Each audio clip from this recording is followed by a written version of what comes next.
Grade 9 Summative Identity Podcast, Maria Yin.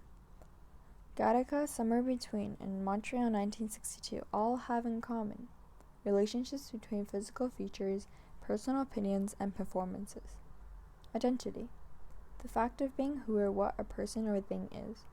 Physical identity is what others can see, external characteristics that someone can describe you as.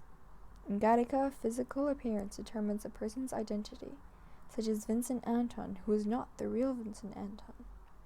His urine, blood sample, fingertip were all identical to the real Vincent because Vincent had donated samples to him.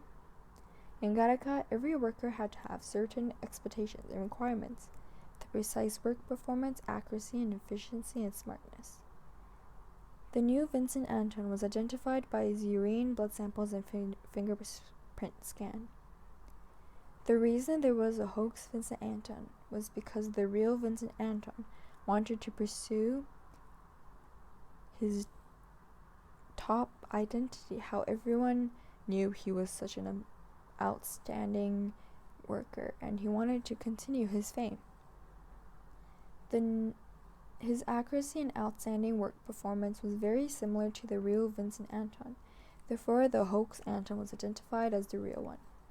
This relates to how people identified by their external characteristics and physical features, such as height and neatness, and what they were good at. In Gattaca, the workers' identities were confirmed through technological devices. The protagonist was identified as Vincent Anton through technology, work performance, his height, and his weight. Their identities were confirmed by saved previous data, but not what possibilities and changes there could be in the future. In Somewhere Between, work performance and physical appearance affected each person's identity, similar to the identities in Gattaca. Skin color is very effective regarding how other people notice you, whether you look like everyone else in the community or if you had a particular skin color. This is based on diversity of a city or country. In this documentary, a teenage girl named Jenna Cook was the only Asian in her school because she lived in a whole community. She didn't blend in, and she was noticed because she had yellow skin, not white. Because she was different, she was noticed more carefully, and her work performance stood out, along with her physical appearances. Even though there were many hard-working students like Jenna herself, she seemed more talented and smart than everyone because she was special within her community. Another teenage girl named Haley, 13 years of age, could relate to Jenna. She was noticed differently because her parents were white and she was Asian.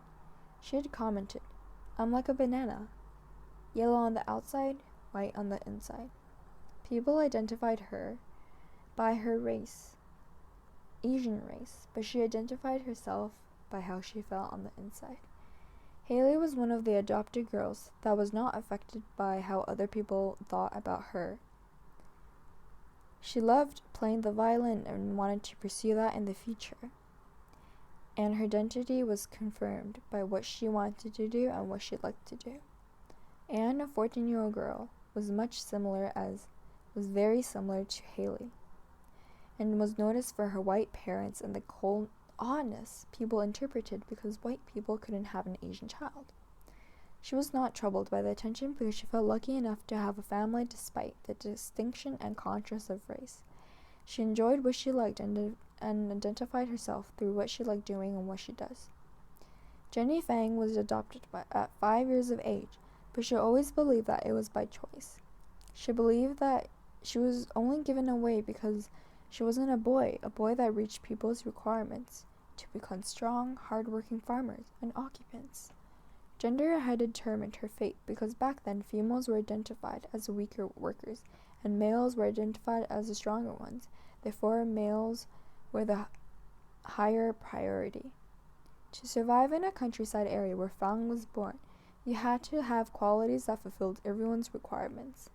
Her surroundings affected how she identified herself. She had mentioned in the documentary, "I don't know if I'm American or Chinese. I'm not Chinese American, or American or Chinese. I'm confused by my identity." Montreal 1962 is a short story that identifies cultural beliefs and freedom rights through physical appearance regarding dress. In Montreal 1962, a husband and his wife had immigrated to Canada, bringing along their cultural beliefs and cultural dress. They were identified with negative comments that focus on how different they dressed and the cultural turbans they wore on their heads. Although Canada is a diverse country, many people did not respect their wear and did not accept how different they looked. This relates to how identity is altered by how people think about your physical appearance. The husband and his wife claimed that their turbans were their identities and was a part of them. They would wear their turbans, be proud, and continue their cultural beliefs despite how others negatively reflected on their appearance. They were in a free country and had the right to wear their identities, turbans, on their heads. The husband was conflicted with the rule that he had to cut his hair and take off his turban in order to get a job. This wasn't fair and affected his way of living and comfortability in Canada. This relates to requirements and expectations that people want and need you to have in order to receive something that you need. Sometimes, to do what you have to do, it means altering your identity. People are highly affected by how others think of them and feel pressured to change their identity. Others may ignore other opinions and cherish what they believe in and want to pursue. Therefore, they choose their own identity and express it through what they want and what they pursue in the future. I have an identity that determines what I want to do and what I want to be. Identity is how others see you, notice you, and think towards you, how different you look, and the differences between you and them. What you believe in, what you want. It is truly what identifies you, and nobody knows your true identity but yourself.